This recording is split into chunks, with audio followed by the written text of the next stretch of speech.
did you hear? We rounded up the last stragglers from House Climate. Yeah, and brought destruction raining down on one of their villages in the process.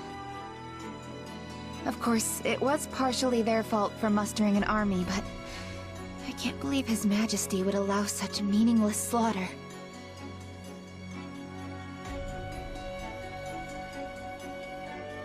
Something on your mind? If you object to their idle gossip, it would behoove you to speak up. No, it's just... I don't really know what Dimitri was thinking either. It's almost like he's built a wall around himself, ever since the day he killed his uncle. My apologies, but could I ask you to join Gustav in keeping an eye on things here for the next few days? Sure. You going somewhere? Kinda surprised Dedue and Rodrigue aren't joining you. The two of them recently departed for Dusker. They have their own duties to attend to. Then why don't I join you? I've got more free time these days than I know what to do with. Offering to work during your well-deserved time off is not as praiseworthy as you believe it to be. You're one to talk. I suppose you have a point. Very well. I'll take you up on your offer. The journey will not be a pleasant one, but your assistance will surely prove valuable. I was wondering where we were going. This is the village that was wiped out during our recent battle. Hold on. You're not planning to bury the dead by yourself, are you? That's not really a job for a king. Perhaps not. Yet a resting place is all I am capable of offering them now. Were it possible, I would not have let this village lose a single brave soul. I never intended to see them incinerated by the all-consuming flames of this war. But as the one who authorized our battle strategy, I alone am culpable for their deaths. It's not like you made the decision lightly, though. You discussed it for hours with Rodrigue and the others. Even so, no means can possibly excuse these ends. No amount of justification will bring back the lives that were lost here. True. And no matter how hard you fight for a better outcome, there's no guarantee you'll actually achieve it. No, I cannot shut my eyes to the cruelty my actions have wrought. Yet, if I do not claim this battle, and its aftermath to be just and proper, my soldiers will lose faith in me. How long must this horrible cycle continue? Don't be like that, Dimitri. I'm sure people will understand if you just tell them the whole story. There's no need for that. This burden is mine to bear, and mine alone.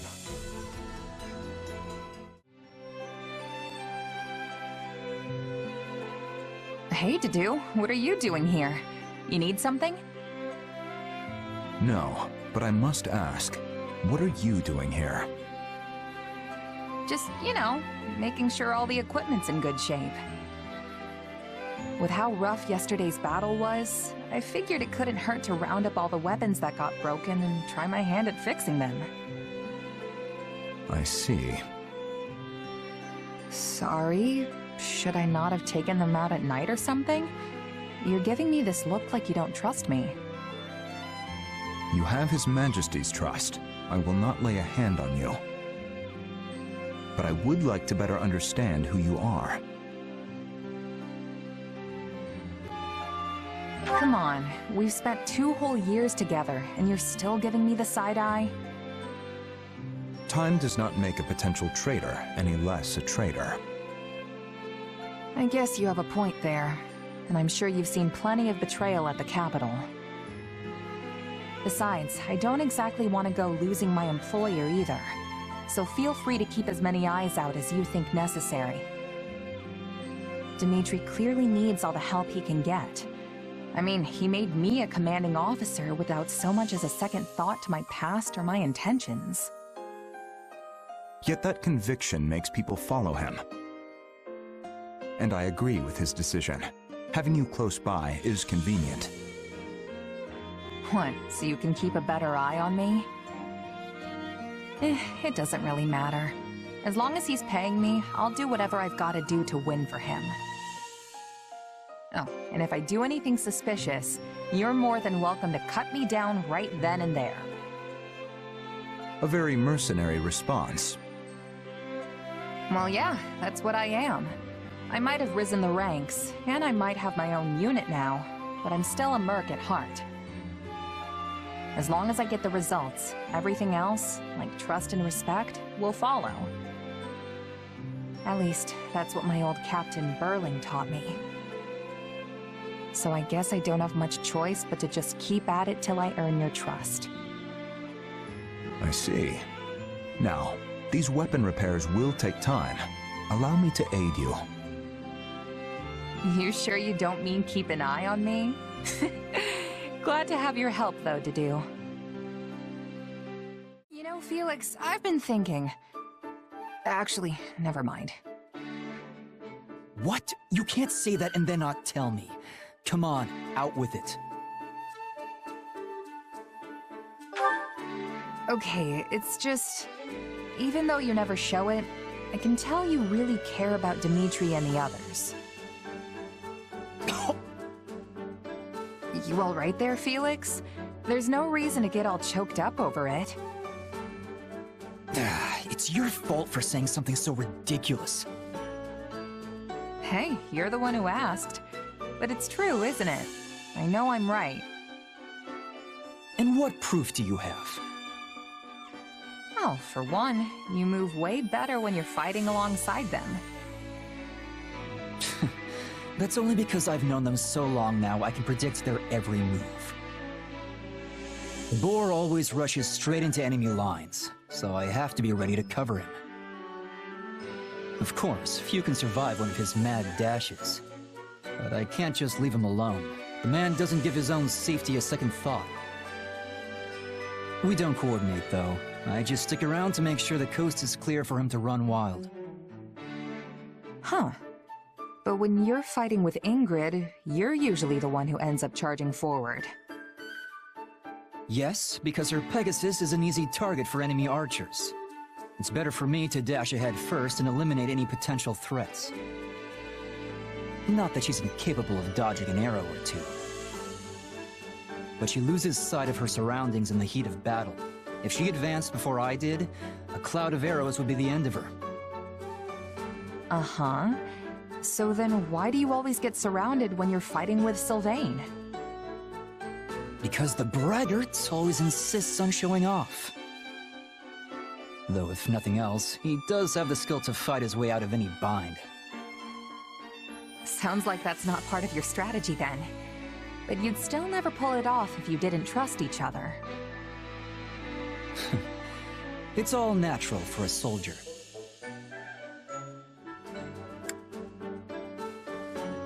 You know, I'm kinda jealous. Is that how things are when you've known someone your whole life? Don't ask me. You could reach the same conclusions about their combat tendencies in just a few battles. If you've already got a good read on me, the others shouldn't be an issue. Anyway, we're done here. Talking to you is exhausting. Huh. So House Yvonne is actually just a branch of House Blythed? Yes, though really if you trace any noble bloodline back far enough, you will find most of them are related in one way or another. For example, Duke Yvonne possesses the crest of Karen, while her grandfather possessed the minor crest of Fraldarius. Yet another of her ancestors bore the crest of Blythed, which is passed down through the royal bloodline. So you just gotta have a crest to inherit the family title, huh? Doesn't matter which one it is? In general, yes. The nobility used to be more particular about their requirements, but that is in the past now. Since the houses all keep intermingling, none of them really have a pure bloodline anymore. Meaning they don't get to be picky about which crests they get. Though in truth, the main reason why crests are so valued is because they allow their bearers to wield the hero's relics, passed down through generations. In other words, one who possesses a crest compatible with the family's relic is much more likely to inherit the family title. Huh. Speaking of, you're the heir to House Galatea, but your crest comes from another family, right? Yes, but my house is a little different from the others. We originally split off from House Daphne in Leicester, you see. And at times in our history, crest bearers have been passed over entirely for the inheritance. Ugh, can't you just pick a rule and stick to it? Why do you nobles always have to make stuff so complicated? Complicated or not, this is important knowledge if you are going to keep serving His Majesty. If you stay ignorant, the soldiers you command will lose respect for you, and His Majesty's reputation will be irreparably damaged. Sorry, you're right. I shouldn't be complaining after I asked you to teach me. Anyway, what were we talking about? Oh, right. You're the legitimate heir and you have a crest, which means you're gonna inherit the family title someday. But what about all that talk of becoming a knight? Can you even do that if you're leading your house? No. I have dreamt of obtaining knighthood and defending the king ever since I was a little girl. But I'm afraid it's not meant to be. And none of your siblings have crests, do they? Isn't there anyone who can take the title for you? My eldest brother says he is willing to do so if necessary. After all, the decision comes down to what the family and the heir want. Usually, leadership passes to a child with a crest. There have been exceptions, as I mentioned before. Even so, it is the duty of every kingdom noble to take up their relic in defense of their people. Not to mention, my father is not the only one who wants to see me in charge of the house. The citizens of Galatea are hoping for the same. Huh. I'm not sure I really get all the politics behind it, since I wasn't born in the kingdom. But wouldn't you still be able to protect the king, even if you ended up a count? I am not sure I follow.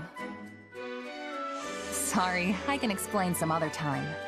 There's a story about a mercenary I'd love to tell you. Well, well, just the gal I wanted to see. I've got a bit of a favor to ask. You know that special sword you fight with? Well, I was wondering if you'd let me take a peek at it. Sure, if you want. Can't say I expected this kind of interest coming from you, though. It'd be one thing if it were Dimitri or Felix asking. You know how they get about weapons. But you? You do remember I'm the heir to House Gautier, don't you? I've been studying the art of combat ever since I was just a kid. Well, you always skip out on training, so... Anyway, here. This work? It sure does. What a weird sword. You know what it's made of? It doesn't look like iron or steel to me. I couldn't tell you. Honestly, I have no idea. What about how you can make it appear right out of thin air? Is that some sort of magic? Nah, not exactly. It kinda just comes to me when I call it. Well, that's vague. One more question then. Would I be able to use your sword if I wanted to? Doubt it. The thing vanishes the second I let go of it. But hey, why do you want to know so much about it anyway? I guess I was just thinking how nice it'd be if there were more weapons like yours out in the world. You know, a hero's relic can take down hundreds or even thousands of soldiers in a single swing. Depending on who's doing the swinging, of course. But as soon as the wielder dies, that's it. If you don't have a crest, it's nothing more than a fancy-looking hunk of whatever they're made of. Of course, that wouldn't be an issue if everyone could just use a sword like yours. Maybe Maybe so, but that doesn't make it possible. I mean, there's still so much even I don't know about it. Right. It's not like you can just make a second one or something. That's actually a pretty interesting idea. You've given this a lot of thought, haven't you? Hey, you're talking to the future Margrave Gautier here, remember? Of course I'd think about this kind of stuff. After all, us nobles wouldn't have nearly as much work to do if everyone could fight with the relics. And then I could spend all my time flirting with you instead. Yeah, not interested. Don't make me tell Ingrid about this. Harsh. Though I do like that about you. Come on, let's see that sword of yours a little more.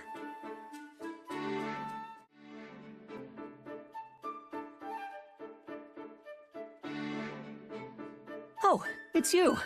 What are you doing? Hey, Ashe. Not much, just perusing this tactics book. Have you read it before? I sure have. It was popular in Leicester a few years back, if I remember right. I picked it up myself back at the monastery, but it was so dense it took me ages to finish. It's a pretty tough one, I'll give you that. But there's some great stuff in here too, if you can get past the writing. Hold on. You were born in a remote mountain village in Ordelia territory, right? Yeah.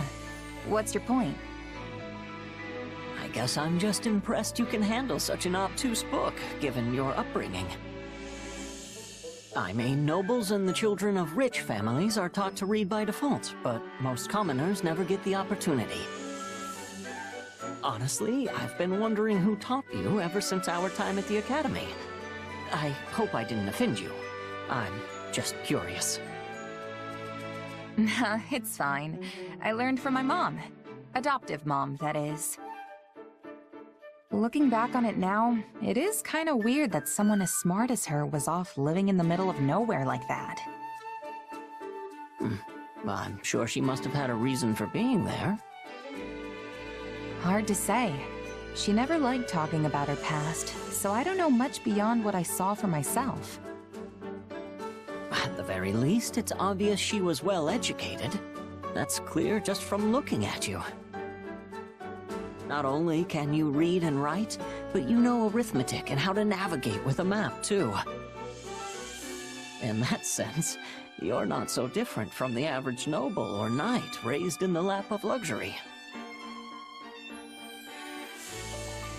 You really think? Yeesh, you're gonna make a gal blush. I only have my mom to thank for raising me so well, though. Yeah, she must have been an incredible woman. You know, I didn't know how to read myself until I met Lenato. Huh. Now that you mention it, I never really saw the other mercs in my company with a book in their hands. Except for the captain, of course. Makes me wonder where my mom learned all that. But it's not like I can ask her now. She's gone. Oh. Another beautiful day. Perfect weather to get a bit of training in. There you are. I've been looking all over for you. Hey, Annette. Not used to seeing anyone else up and about this early.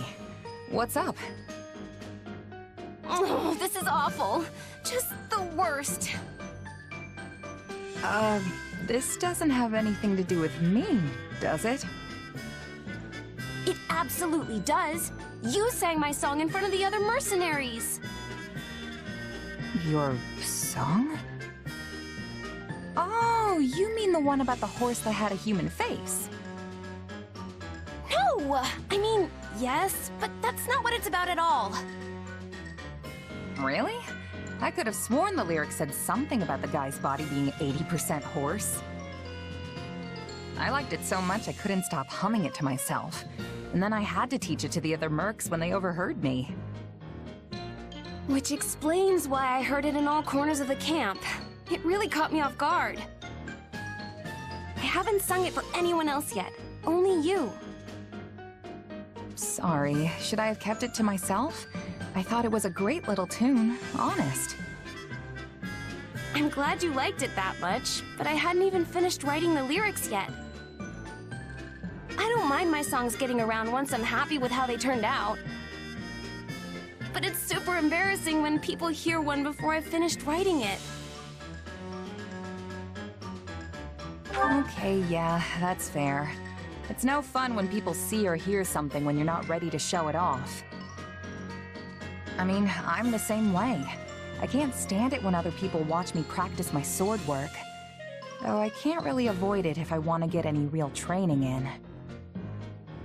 Exactly. But my song's out in the wild now, and there's no putting that cat back in the box. I guess I'll just have to wait till everyone forgets it. Hey, I'm really sorry about all this. I could tell everyone to pretend like they never heard it, if you think that would help. No, absolutely not. That'll just make them all suspicious. In that case, why don't you just finish the song? Then you can sing the final version for everyone, and they'll forget about the old one in no time. You might not be happy with it right now, but it's clearly catchy if all those people are loving it. You have a point there. I guess I just need to finish up the lyrics then. That's the spirit. Though I do really like the whole 80% horse part. You're a lifesaver, Mercedes. Could you help me tend to this soldier's wounds next? Lady Mercedes, where would you like me to put this? Oh, yes, just a moment, please.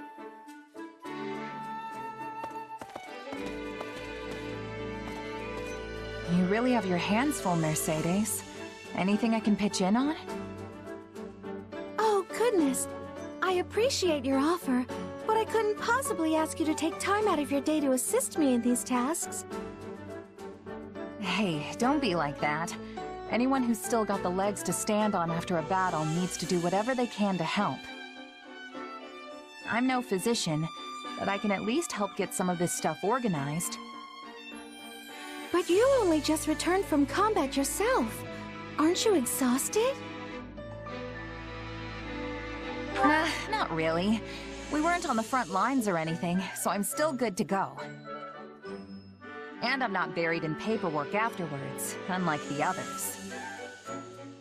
Well, if you insist, I guess a little help wouldn't hurt. In that case, there's a box over at the training grounds. Would you mind getting it? There should be bandages and medicine inside, so you'll be able to tell which one it is just by opening the lid. Got it. Be right back. Oh my, wait just a minute. What's up?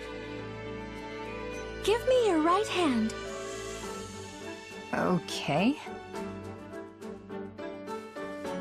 I knew it. You're injured. Here, I can patch this up in a jiffy with my healing magic. Oh, it's all better. Thanks, Mercedes. You need to speak up from now on if you're hurt, all right? Don't be so nonchalant about your health. Hey, I could say the same thing about... Actually, never mind. Anyway, it should be easier to carry that box now. Thanks again, Mercedes. No, thank you for offering to help. Oh, and take all the time you need. There's no rush. Well, if it isn't our mercenary friend, I trust you've adjusted to life in the kingdom by now. Yeah, more or less. I've been here a few times before on the job, so it's not too big a shock. But I've never lived as far north as Ferdiad. There's still a bunch I need to get used to. Stuff like the wind blowing straight through you, or how it's always so stupidly cold, even inside, or how you can't go out after a blizzard. It snowed so much one night that I couldn't even open the door in the morning. Thought I was off to meet the goddess that day. An amusing enough story when you tell it like that. But Fargus winters are no joke. They're harsh, unforgiving beasts. Tell me, Have you grown to despise the cold? Oh, it's miserable. Bet I'm not the only person who thinks that way either, seeing how much it snows. I honestly used to think it was some kind of beautiful magic when I was a kid, but I realize now just how rough the stuff can be. To be frank, I'm not fond of the snow myself. Not to mention the countless lives we've lost to the bitter chill of winter. Nevertheless, this brutal tundra is the only home we have. Meaning there's nothing to do but adapt, persevere, and enjoy the lives we've built here. Adapt? Like how the messengers ride Pegasi instead of horses during the winter? Exactly. The sight of those majestic creatures soaring through the frost-ridden sky is one unique to Fargus. No matter how much snow blankets the ground, our Pegasi quite literally rise to the occasion. When my son and His Majesty were still just boys, they followed one off into the frigid mountains of all places. By the time I found them, they were but two shivering masses on the ground. For a moment, I thought my heart would never beat again.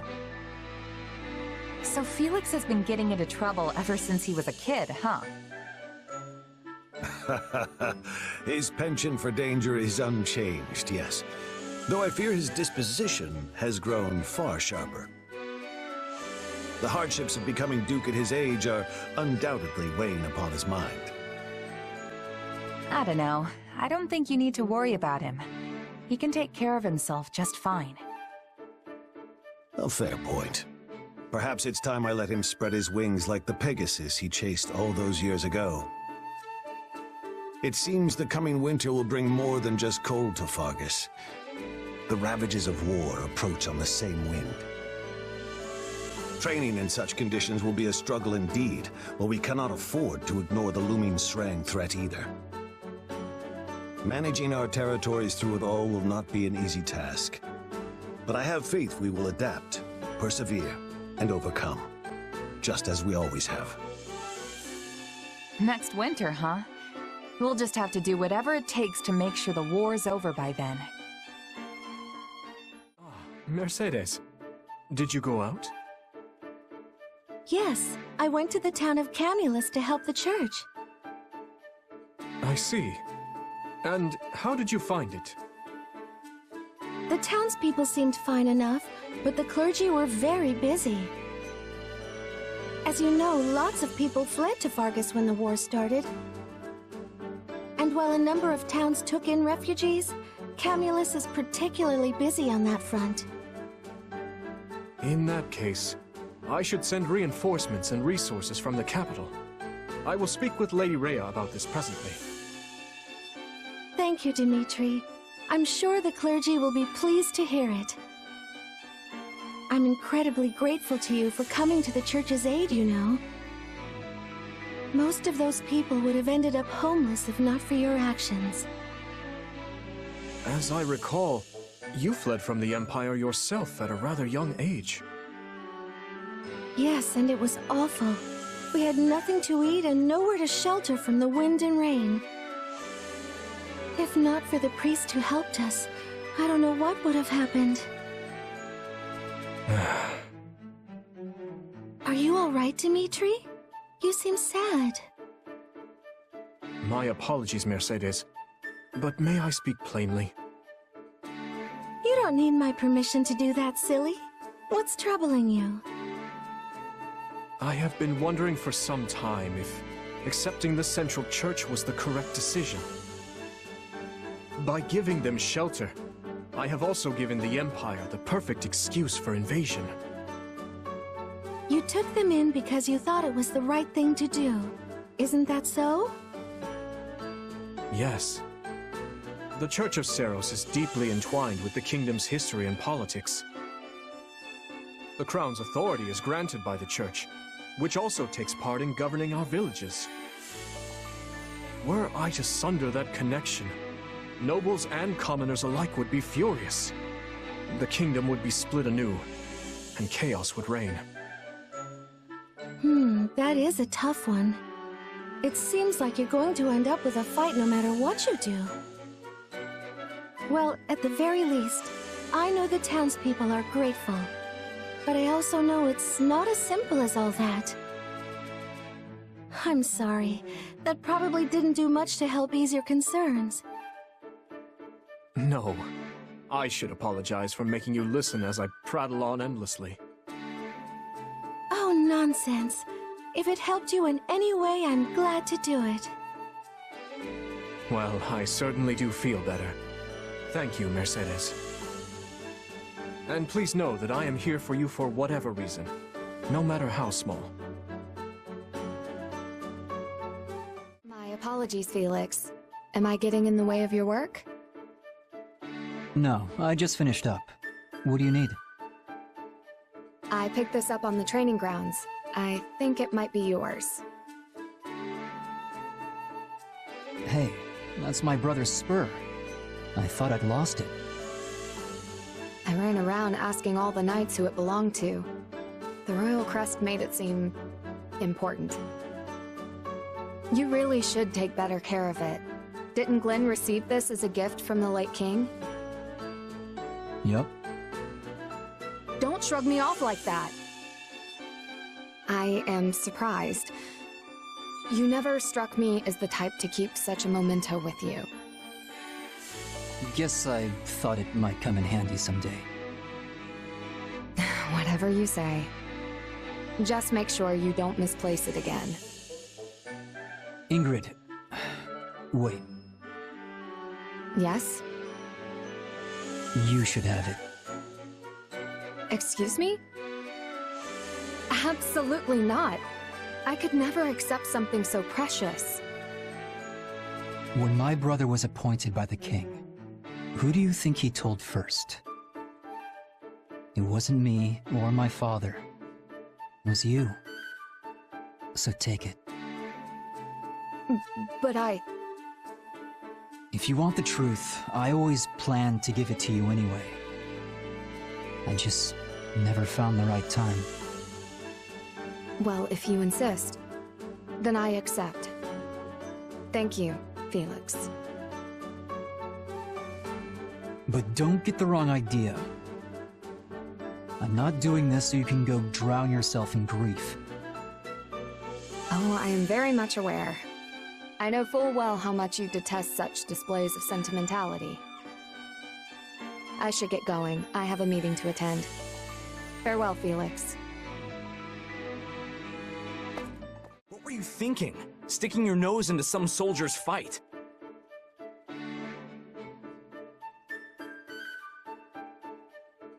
You have a lot of growing up to do if you're still throwing yourself in the middle of random brawls like that.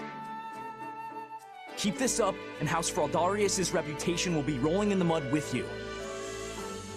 Not to mention how it reflects poorly on His Majesty, considering he's the one who made you a duke. I know all that. Do you? Because you don't look like a man who's achieved some fantastic new enlightenment. This is rich coming from you. I liked it better when you used to take the heat. Are you kidding? You were always the one being scolded when we were kids. Only because you were a half-wit who kept dragging me into your ludicrous schemes. Was that how it was? Whatever you say. But tell me, what's got you swinging your fists around this time? Nothing specific. I just couldn't back down after getting involved. You really need to start being more careful. Look, you've even got a bruise going. Who knows what would happen to Fargus if we lost you? I won't say you'd be fine without me, but you do know I could fall in battle any day now, right? Bite your tongue, Felix. Just think for 2 seconds. What would happen to Fargus? And to His Majesty if you died? He's got too much on his plate already, yet he insists on doing everything himself. War with the Empire, battles outside Fodlan, governing the kingdom, reforming the entire social structure of pretty much everything. If he didn't have you at his side, he'd fall flat on his face. You speak as though you have no stake in this whatsoever. We're in the same situation. One of these days, you'll inherit the title of Margrave Gautier.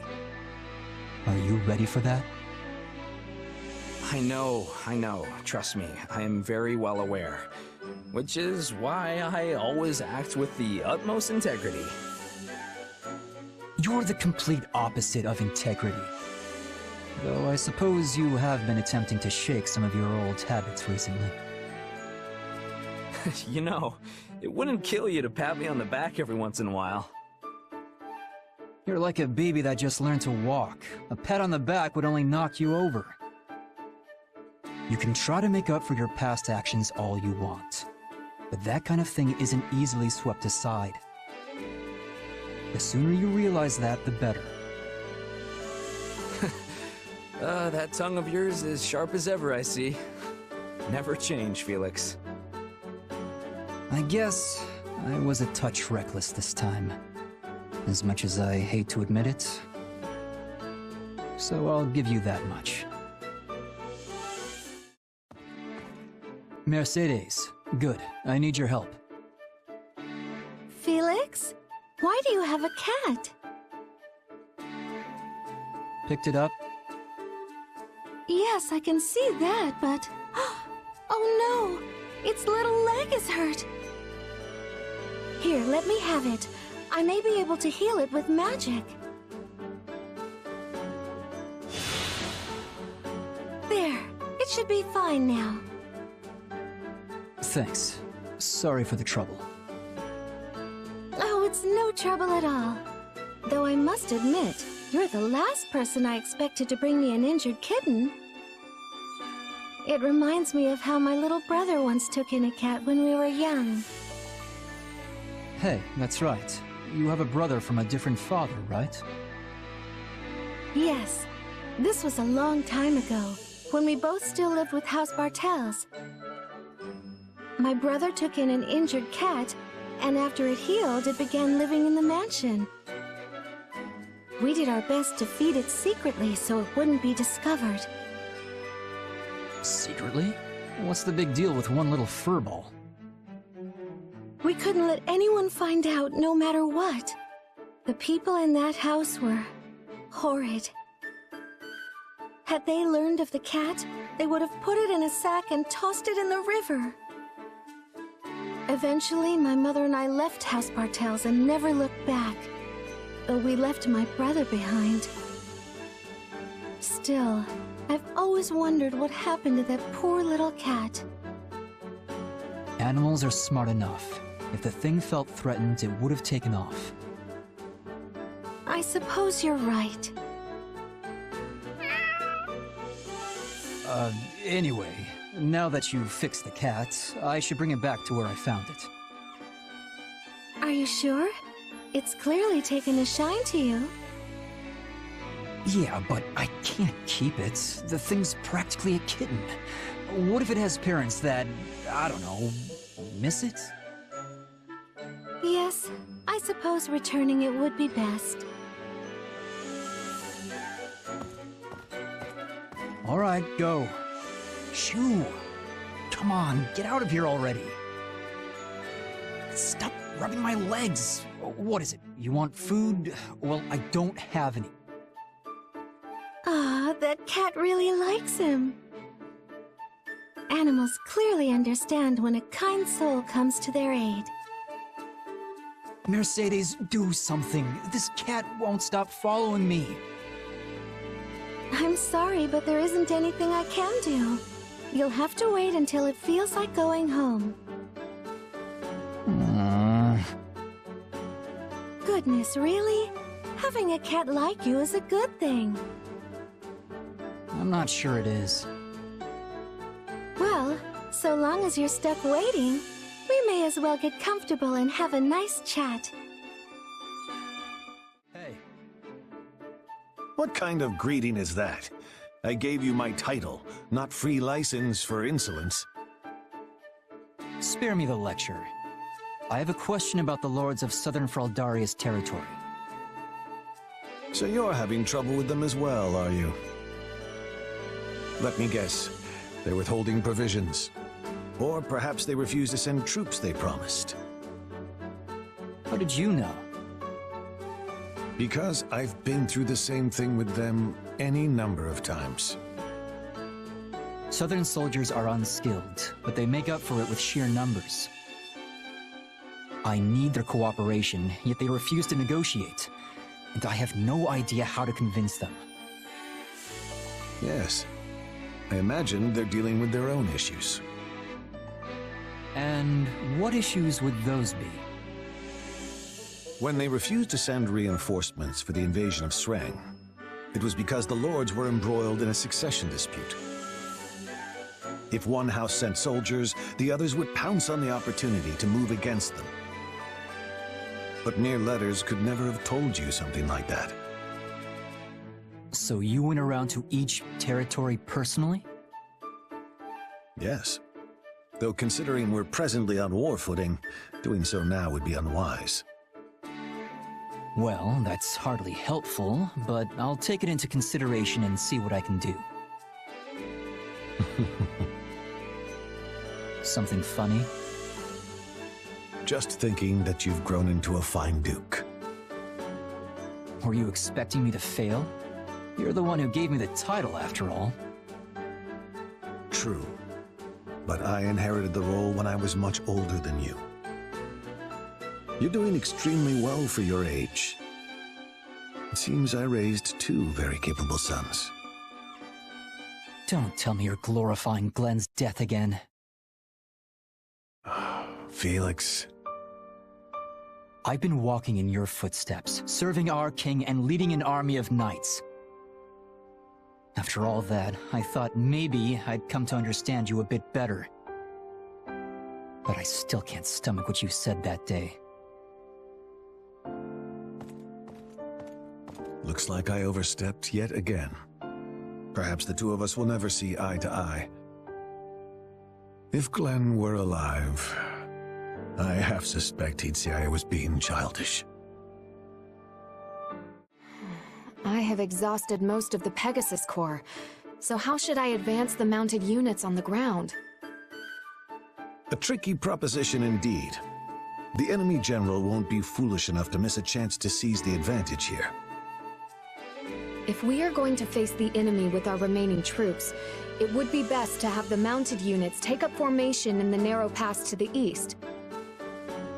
Then, the remaining Pegasus Knights can attack from the cliffs above and end this quickly. Still, my scouts claim there may be archers stationed on those cliff tops. Naturally. Everyone knows to expect Pegasus Knights as soon as they see the standard of Galatea. The enemy will doubtless be ready for this. Yes, it is quite the predicament. I cannot help but wonder what my father or brothers would do. As someone who commands an army of Galatea, withdrawal is not an option. I don't think you need to rack your brain over this too hard, Ingrid.